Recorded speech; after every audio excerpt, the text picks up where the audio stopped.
Let's say you got some basic receptacles inside your wall, but you're wanting to install some GFCI. Well, these are going to cost you about 20 bucks a pop. If you got more than 2 of these you're wanting to install, your best bet is to install one of these GFCI breakers, because this will protect all the receptacles on this circuit. You get inside your breaker panel here, figure out which one of these breakers goes to those circuits, and then you turn it off. Verify that it's off. But understand that you got to pull this cover off here to get into this breaker box. If you do that, there's going to be live voltage in behind here, so I always recommend don't work on electrical if you don't know what the hell you're doing. If you are going to work on it, have the right tools for the job, such as high voltage insulated pliers and screwdriver. And when you're taking off this cover, always hold on to the cover itself whenever you're loosening up these screws. Same, loosened up here. I'm going to pull it out. Right, here we go. And always make sure the GFCI breaker that you're installing is the same amperage as the one that you're taking out. 20 amp, 20 amp. So let's get to this and let me show you how to replace one if you needed to. Like I said, everything up through here is going to be live voltage electricity, as you can test out like this right here.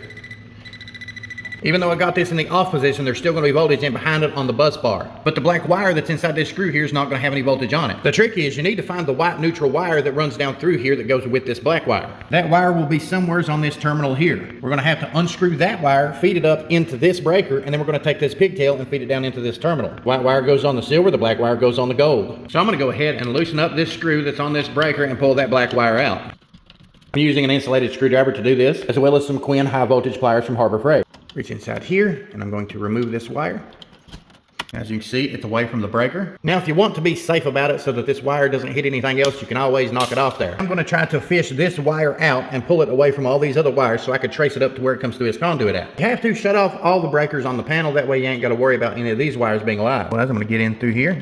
I'm going to kind of gently pull this down. You don't want to grip it too hard to where you're going to damage the insulation on the wire. Now sometimes, as long as you get it out here, you can jiggle it back and forth and you can trace up through here exactly where that wire is going and which piece of conduit it's coming through. Once you verify that, you're going to have to figure out which white wire it goes to and come down through here and then detach it from this bar. Give me a Sharpie and I'm going to discolor the black right here so I know which one of these it is. This one's got 2 different wires coming out of it, so whenever I come down through here and I'm tracing this, I'm going to put a little dot on each one of these white wires as I go down so that I know where I'm tracing it to. Back in here, the first wire I'm tracing has 1 dot, the second one has 2 dots. And I'm going to do that all the way down through here. Gently pull this one out down through here so I can get it out here and reach it, see it a little bit better. But as you can see, I have followed the path all the way down through here, and this one runs from here all the way over to right here. Go ahead and loosen this one up, pull it out. I've got it disconnected here. I got my meter, and I'm going to do it the simple way. I'm going to stick it in on the neutral side. If there is a connection here between this wire and that one, and that's the right one we need, it will beep.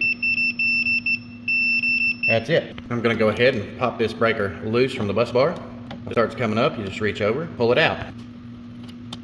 Right, there we go. Got your bus bar back there. So we take your white neutral wire that you just moved out of that and put it inside of this terminal and tighten it up. I'm going to remove our black wire here so we can get to it. Go ahead and strip this wire if you need to. Put the black inside the gold terminal. Now that we got it in the off position, plug it up. Plug it in from the back first, just as you took it out. Good and secured in the back. Take my thumb here, push in on it, lock it onto the bus bar. Pull your pigtail down, plug it into this terminal down here. Get wire in place, get everything nice and tightened up. Flip your breaker on.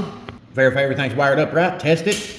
It did kick the breaker, so it's functioning the way it's supposed to function. Now your GFCI is installed. Your wires are tucked back in place and reinstall your cover.